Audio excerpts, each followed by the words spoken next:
free. Trey felt pressure on his chest and opened his eyes. The face was nose to nose with him. He choked back a scream before he realized it was Alan. "Hello, Daddy," Alan said in a mischievous voice. "You're not supposed to sleep in my room." The boy was crouched atop him, each leg to the side with his rump on Trey's bladder. Alan kissed his nose and then giggled. "You," Trey groaned as the boy slowly bucked up and down. "Better get off me if you don't want me to pee all over you." Each word exploded with a puff of air. Alan squealed and then leaped off his father. Trey moaned and rolled onto his side. "Now I really have to pee," he whined. "Daddy has to pee, Daddy has to pee," Alan sang, dancing from one foot to the other.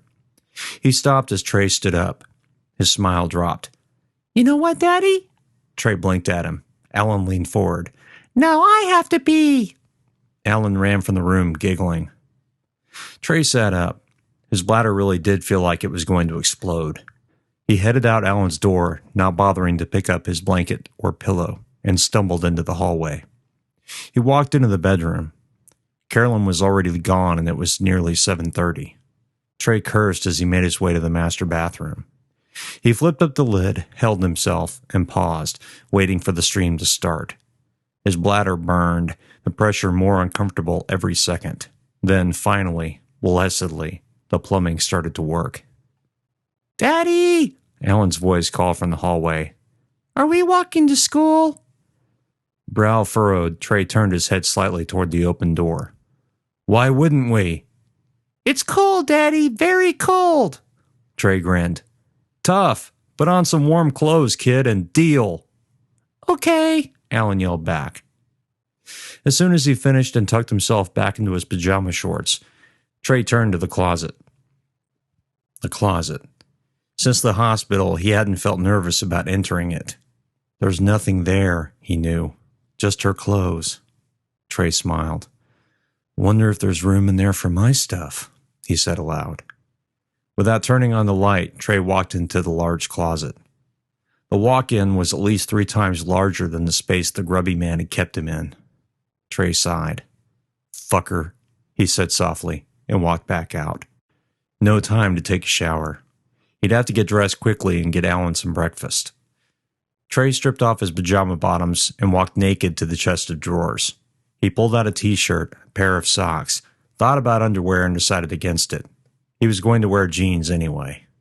Dressing in silence, Trey wondered how Dick was doing. That was a call he'd have to make once he got Alan to school. "Alan?" Trey called as he pulled on his socks. "Are you dressed?" "Yes, Daddy." Trey smiled. As he stepped out of the bedroom, he pulled on a sweater and made his way to the stairs. "Come on, kid, let's get you some breakfast." They sat at the table. Alan wolfed down his mini-wheats while Trey drank coffee.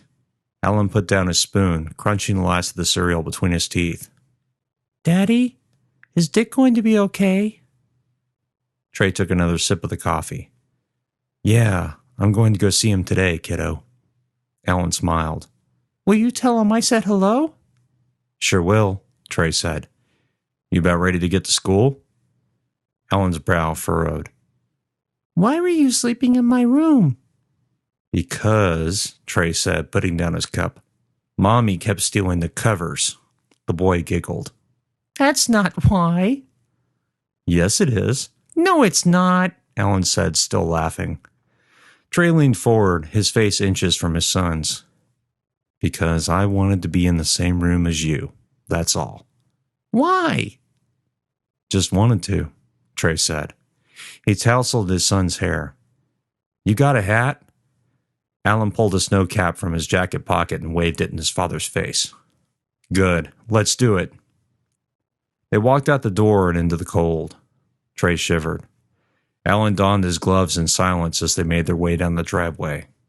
Trey cursed himself for not bringing gloves and a hat himself. Alan stopped in the driveway, staring at Dick's house. "What's wrong, kiddo?" Trey asked. "Dick's not home," the boy said. "Does that mean his house is lonely?" Trey laughed. "Yeah, something like that." The black SUV passed by the driveway, heading to the T. Trey never could remember the neighbor's name. "Come on, kid, we got to get moving." They walked in silence on the sidewalk. Many cars and SUVs passed them on the way out of the neighborhood or on the way to the schools. Although most of the children on this block were much older than Alan, the high school and middle school weren't far from the elementary. This made every school morning complete bedlam for traffic. It always reminded Trey how happy he was not to drive. Trey slowed his pace as they came upon a stop sign. The James Keel notice was still up, but a new one had joined it. Another picture of another boy below it with the word "missing" in large type. "Brian Greeley," Trey said aloud. He looked down at Alan. "Do you know him?" Alan looked up at Trey and shook his head. "No, Daddy, but I think he goes to my school." 3 bodies. At least 3 bodies in the warehouse. Trey shivered. "Okay," he said as he took Alan's hand.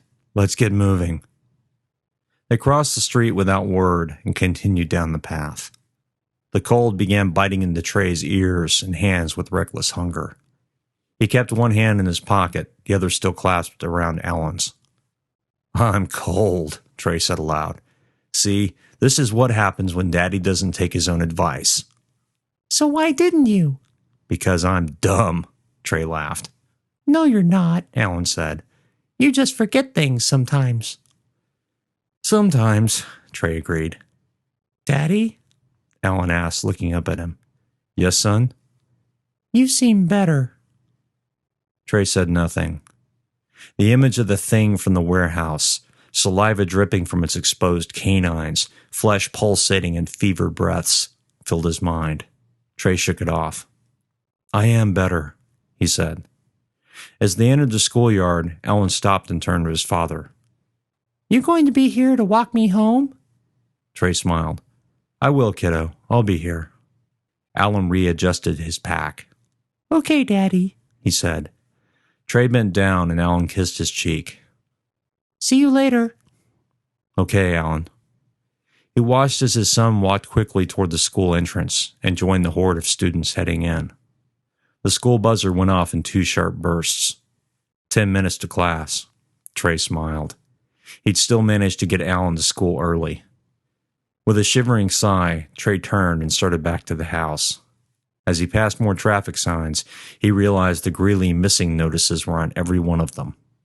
3 bodies. The cold bit, but he wasn't certain it was why he was still shivering.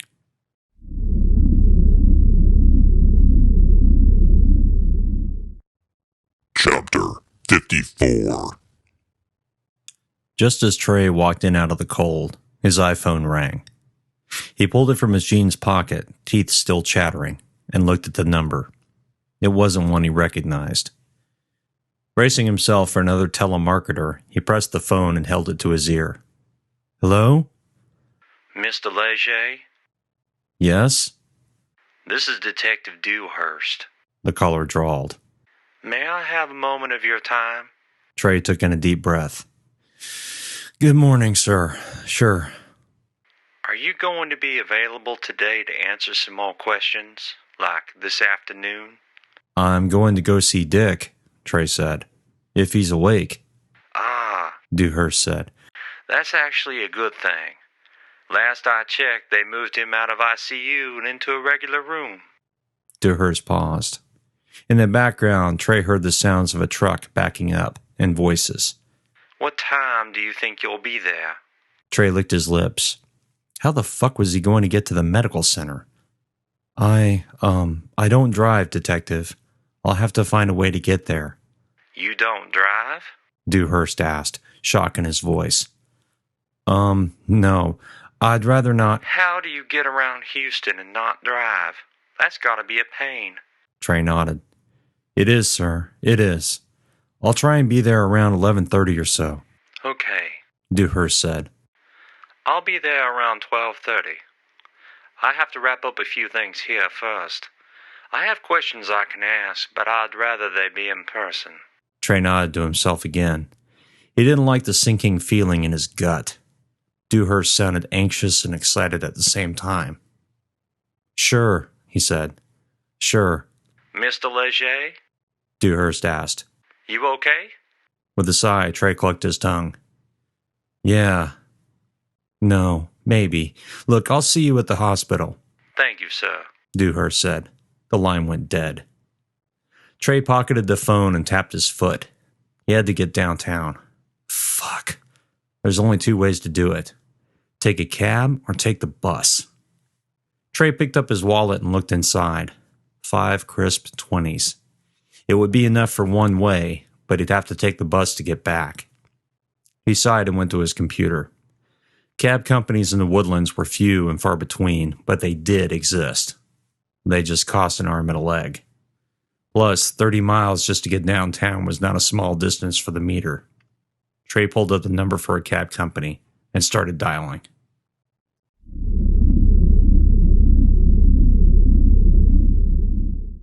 Chapter 55.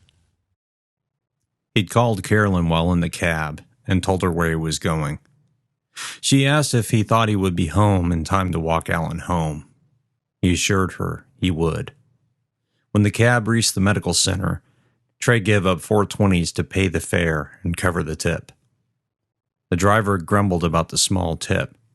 He felt bad about not giving the driver more, but Trey knew he'd have to hang on to the last 20 to pay for the train and the buses to get back home. The medical center was bustling. Nurses and doctors wearing jackets over their scrubs walked along the wide sidewalks beside the light rail. They held coffee or sodas in their cold hands, looking dazed as they stepped off the train and onto the platforms. Others departed from the medical buildings, heading to the train. Shift change. Trey watched the shivering mass of people as they passed one another. People on canes, walkers, and crutches wandered the sidewalks, heading to or from their doctor's offices. Tests, medications. Everyone seemed to come here to see a specialist at some point or another. Trey walked through them, heading toward the tall white building jutting from the street. He thought about entering through the emergency entrance, but one look inside told him that was a bad idea. The waiting room was stuffed with Latinos wearing denim and holding their coughing children, as well as street people of various colors hiding in the building's warmth. This time of year, the emergency rooms were always filled to the brim with uninsured people. Trey sighed and headed toward the hospital's main entrance around the corner. The cold air retreated as he walked through the revolving door. The wide foyer was strangely empty, save for the counter staffed by 2 women dressed in white. Trey shivered off the last of the cold, enjoying the relatively warm air. He walked to the counter. One of the 2 staffers looked up at him with casual boredom. May I help you? She asked in a husky voice. Hi, Trey stuttered. I'm here to see a patient. She stared at him and pursed her lips. The pause lingered. Oh, Trey said and blushed. His name is Dick Dickerson. She smiled at him, but her eyes didn't smile. Trey wanted to ask how a stick had gotten shoved up her ass, but said nothing. He's in room 334, she said. Visiting time ends in an hour. Thank you, he said. Elevator's over there. She pointed toward the bank to the left. Trey nodded to her and walked toward them. He made his way into an open elevator and stabbed the button for floor 3. The door closed, and Trey felt the pressure on his feet as the elevator rose. Trey felt a little claustrophobic, but it wasn't the usual weight that threatened to crush his brain into jelly. He wondered for the second time today if those days were finally over. The elevator dinged and the doors opened on the scene of busy people doing busy things. The nurse station was filled with conversation and the clacking of keys. Families waited in a row of cushioned seats, all looking as though they hadn't slept in days. Trey stepped out, suddenly nervous to see so many people. A cart made its way down one of the halls. Trey looked up at the signs. Rooms 300 to 350 were on the far hallway. With a deep breath, Trey walked in that direction. He passed open doors with people coughing, quiet conversation, and the occasional moan of pain. All the rooms on this side were private, but that didn't change the fact it was a hospital. The sounds of oxygen machines, the beeps of monitors, were all wrapped up in a quiet but ever-pervasive drone. As Trey reached room 334, he stopped next to the entry. What would Dick do if he saw him? Shit, Trey thought. I should have called. He steeled himself, forced a smile, and walked into the room. He stopped dead in his tracks. Dick's body was stretched out on the bed, his face pale and haggard. Clear plastic oxygen tubes snaked up his nostrils. Although he was covered in blankets, he shivered. Dick? You awake? Trey asked from the doorway. Dick's eyes slowly opened. He turned his head, blinking into the light. A wan smile lit his face. Yeah, he said in a raspy whisper. I'm awake. Dick raised his right hand a little, waving Trey in. You look like shit. Trey said it with the best smile he could manage, forcing a chuckle as he finished the sentence. Fuck you, Dick said back. So, Trey said, grabbing a chair and pulling it to the bed. Want to go play some disc golf? Dick held up his middle finger. Suck it, he said between breaths, smiling. That's better. You already look more alive. Trey shook his head, his smile fading. Dick looked bad, very bad. What'd they say? Had a heart attack, he said in a breathy whisper. You know, that thing where your heart fucks up? Trey nodded. Yeah, I heard that. But what else did they say? Beads of sweat dotted Dick's forehead, as well as his face. He shivered once more. They have a fever, Dick said. They're not sure what caused it. Dick idly scratched at his chest. Guess the fucker cut me with something that wasn't sterilized. Trey sat up. Dick, can you tell me what you saw? Dick closed his eyes, his face turned down in a frown. Don't know. Doesn't make sense. Dick? Trey licked his lips. I need to know, man. What did you see? You're the crazy one, Dick breathed. You tell me. Trey blew out a hiss between his teeth. I saw it. The thing, Dick. The thing, Dick repeated. Yeah, Trey agreed. The thing. You remember those aisles of boxes? He asked. Trey nodded. I had my flashlight pointed down there. Saw something move.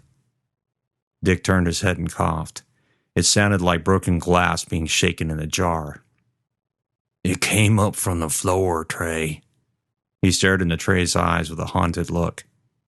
Like it had been there all along, scuttling or slithering there. Trey felt a shiver creep up his spine. Dick pointed toward the water bottle sitting on a metal tray. Trey took it off and placed the straw between Dick's chapped lips. Dick managed a few sips from it before letting the plastic straw pop from his mouth. He nodded. You're welcome, Trey said in a flat voice. Bastard rose up from the floor, Dick said. Stood there. Dick swallowed a sob. I just froze, man.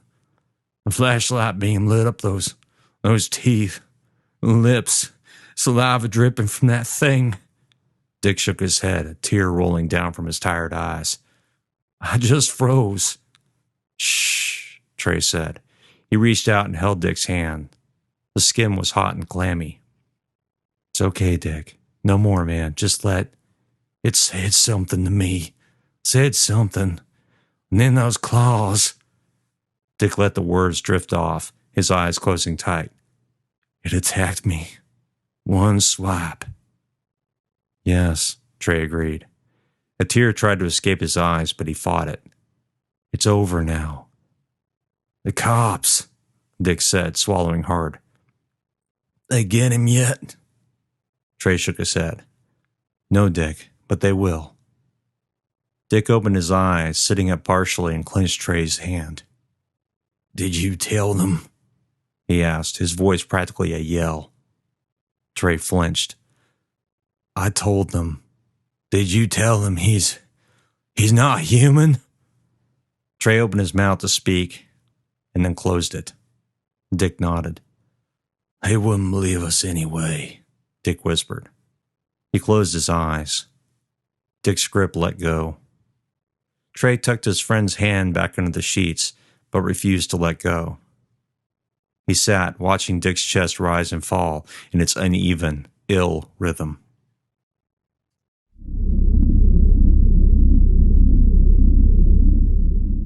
Chapter 56. Mr. Leger? A quiet voice asked. Trey's eyes fluttered open. For a moment, he didn't know where he was. He felt something warm and clammy in his left hand and turned to look. He was still holding Dick's hand. Shit, he whispered. Trey? The quiet voice said. Trey turned and looked at the room's door. Dressed in a crisp suit, not a hair out of place, Detective Dewhurst stood in the doorway with a calm, almost disinterested expression on his face. Trey looked back at Dick.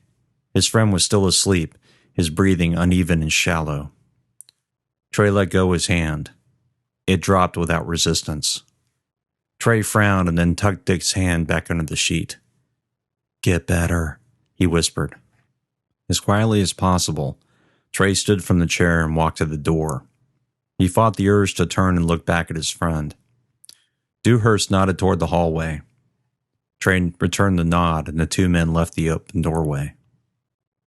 They walked in silence toward the bank of elevators, Dewhurst in the lead.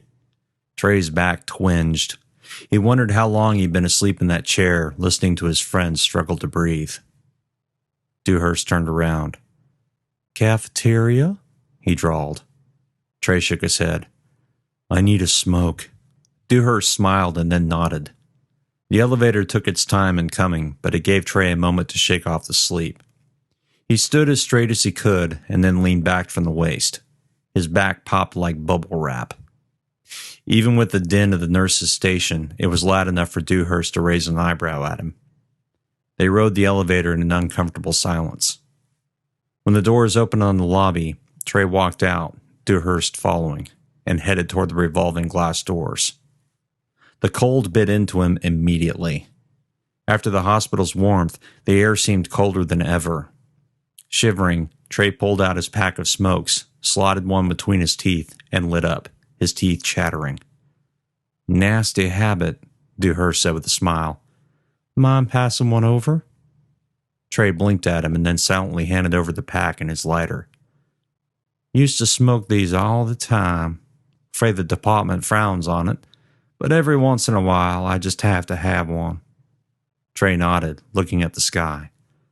How is Mr. Dickerson? Trey shrugged. Bad fever.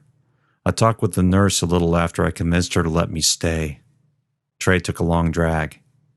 She said the heart attack was very minor. The infection that's causing the fever may require them to send him back to I.C.U. Trey exhaled a stream of smoke between his teeth and turned to regard Dewhurst. Guess he didn't get off so light after all. Dewhurst sighed. I'm sorry to hear that. What did you want to talk about, Detective? Trey asked. Are you, Dewhurst coughed into a hand. Sure you're up to talking about yesterday? Trey nodded. Dewhurst cleared his throat. After he attacked Mr. Dickerson, why didn't he attack you? Trey shrugged. I don't know, Detective. He could have. Trey turned from the slate sky to regard Dewhurst. I was on the floor, behind Dick. All I had was the damn flashlight in my hands.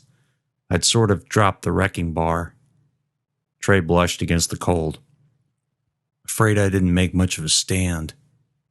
Dewhurst nodded. Doesn't make sense, though, does it?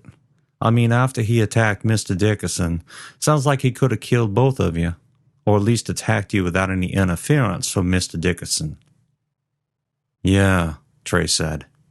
The taste of the cigarette had grown sour in his mouth, and the sudden heartburn in his stomach didn't make it any better. Trey ignored both and took another long drag. Maybe he thought we'd already called you guys, Trey said. Fuck, I don't know, Detective. There was another freezer, Dewhurst said quietly. Trey dropped his cigarette to the concrete sidewalk.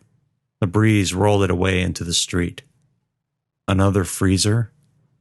Dewhurst nodded. Yes, sir. Do I want to know? The sudden pained expression on Dewhurst's face gave him the answer. Fuck. We figure 6 children, altogether. 6, Mr. Leger. 6. Trey shook his head. How is that? You identified them yet? Dewhurst shook his head. It'll be days before we manage that. Going to have to go against missing persons and then against dental records. By the looks of things, I will bet that the other 4 children were from the poorer side of town, maybe from one of the wards. But how could he have done this for so long without getting caught? Trey asked. Oh, I know the answer to that one. The detective snapped his cigarette between his index finger and thumb. The burning tip fell off and fluttered in the wind. He pocketed the butt. Kids go missing all the time, Mr. Leger.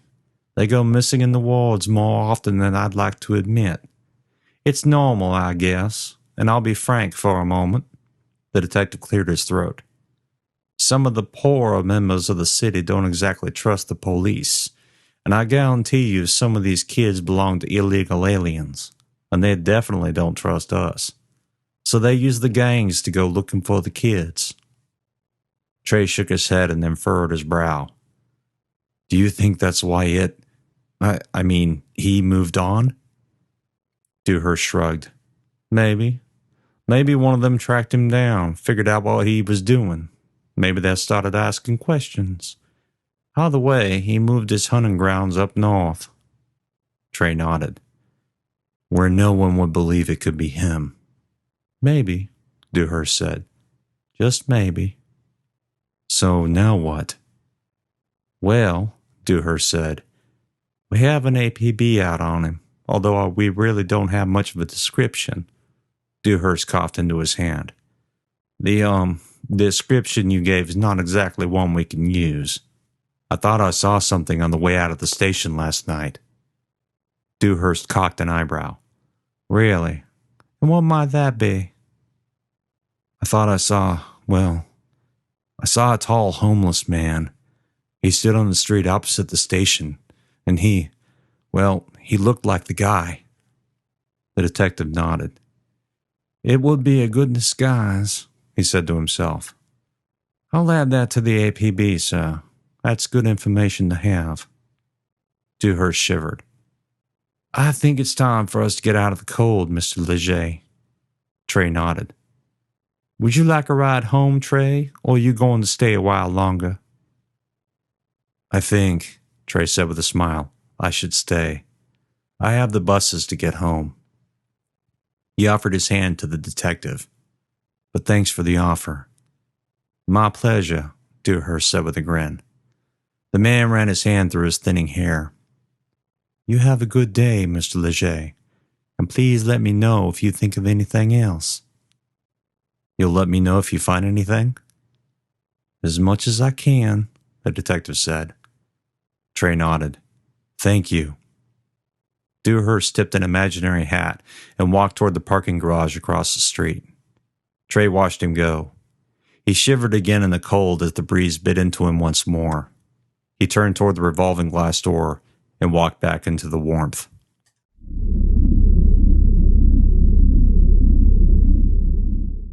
Chapter 57. After Dewhurst left, Trey started for the elevator. He looked at the clock on the wall. It was already 1300. Trey cursed and pulled out his phone. He turned it off while he was in Dick's room, remembering the dictates from the hospital. They claimed the cellular signal interfered with their machines. Trey wasn't sure he believed them, but he turned it off anyway. He pressed the power button and waited for it to power up. The hospital lobby was busier now, people wandering in and out of the elevators.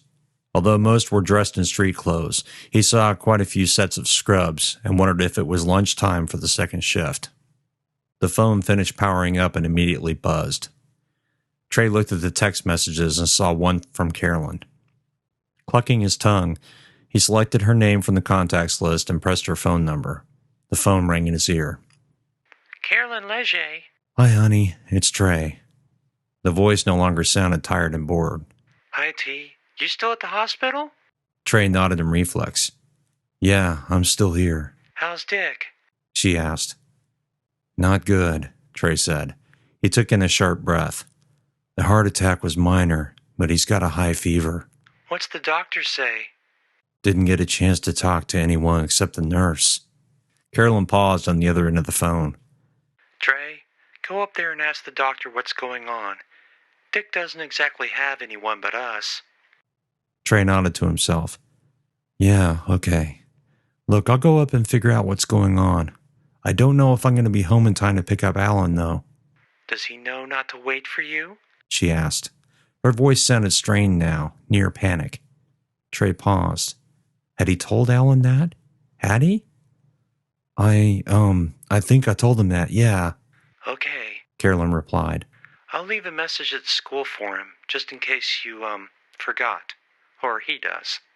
Trey smiled. Yeah, okay. Love you, Carolyn. Give Dick my best, T. Call me and let me know, okay? Sure will. Love you. The line went dead. Trey turned the phone back off and headed to the elevator. He waited with a large group of people crowded around the bank. He had to wait for the second elevator to get on. Packed. He felt the claustrophobia trying to blanket and strangle him, and he pushed it away. Just people, he told himself. Just people. Nothing to worry about with all the people. When the doors finally opened on floor 3, Trey breathed out a long sigh and stepped off. The nurse station was empty save for a single nurse. An alarm was going off at the desk. The nurse behind the counter typed frantically on a computer. He walked toward Dick's hallway and stopped. The alarm was louder. He watched as 3 people ran into Dick's room. Trey blinked. Fuck, he whispered, and then he was running too. He made it to the doorway of room 334 and peered inside. The 3 people in the room, 2 in red scrubs and a young man in blue scrubs, were chattering to one another in frantic voices. The blue-scrubbed young man grabbed a pair of paddles and had them on Dick's chest. Clear! He called out and then pressed the paddle buttons. Dick's ashen-skinned body jumped in the bed. Trey began to cry. The steady, annoying tone continued. Sir? A voice said from beside him. Sir? A stabbing pain in his head. His eyes burned, feeling scratched and too dry. What? He was still staring into the room. A white sheet covered Dick's body. No one else was in the room with him. Where's... Sir? The voice said again, and Trey felt a hand on his shoulder. He turned slightly. The young man in scrubs was beside him. The man's eyes were frantic and concerned. What's going on? Why is... Sir, do you have epilepsy? Trey coughed into his hand. What happened to Dick? The young man nodded to him. Let's walk over here, okay? The man led him by the elbow to an empty room down the hall. Trey wanted to shrug the man off, but found himself strangely weak. He allowed the man to sit him in one of the visitors' chairs. He stared up into the man's blue eyes. Sir, what's your name? The man asked as he pulled a penlight from his scrub pocket. Trey Leger, Trey said in a broken, scratchy voice. The man flashed the light into Trey's right eye, and then his left. Frowning, the man put the penlight back in his pocket and reached for Trey's wrist. Trey said nothing. I'm a doctor. You've had an absent seizure.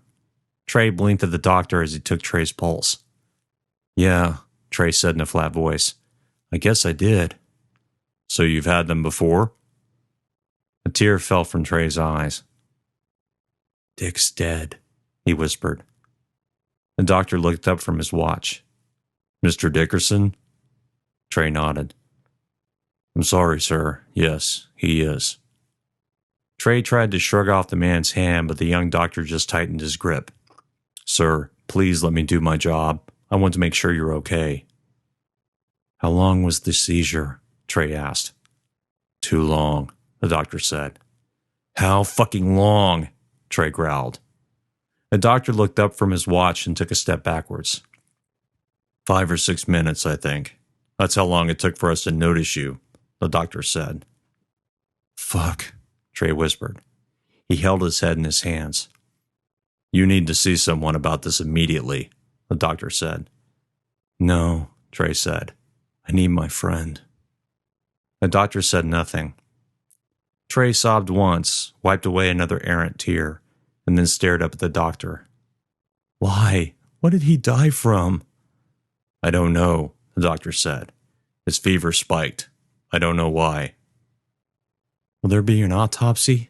Trey asked. The world felt unreal now, as if it were made of fog and he was somehow trying to walk through it. The doctor's face grimaced. Mr. Leger, the doctor asked, do you see lights? Trey cocked his head and stared at the man. He smiled. No, I don't. I never have, Trey said. Will there be? The doctor nodded. Yeah, there will be, if the family allows it. There is no family, Trey said, standing from the chair. The doctor came forward to try and lower him back down, but Trey shrugged off his hands. I'm the only family he has, Trey said. The doctor blinked. Are you on his? The doctor swallowed hard. I need you to wait here, Mr. Leger. I'll get someone, but I want to make sure you're okay before we let you leave. Trey nodded and watched the man go. He stared down at the floor. Over 6 minutes, he thought to himself. Too long. Way too long.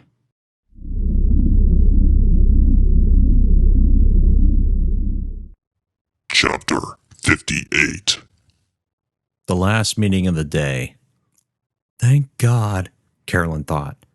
She wondered if another 2 hours of meetings would have caused an aneurysm. Her head already pounded from the constant questions. The client, a French company, had sent her one of the dumbest women on the planet. Each time Carolyn answered a question with a negative response, the woman rephrased the question, somehow believing that would change the answer. Just when Carolyn was on the verge of saying, "The law is the law," the woman would move on to a new topic and the cycle would repeat.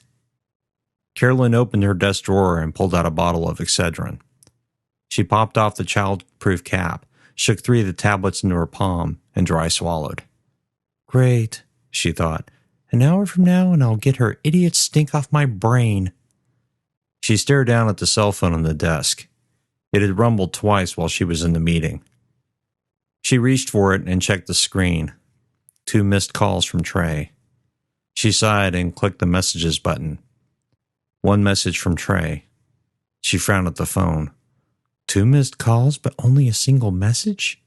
Carolyn pressed the play button and listened to the message. He's dead, Carolyn. Dick's dead. Trey said in a broken voice. I'm trying to find out what happened, and I may be here a while longer. Trey paused.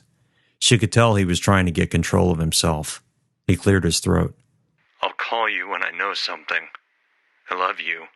Carolyn stared down at the desk. Dick, she whispered, the phone still held to her ear.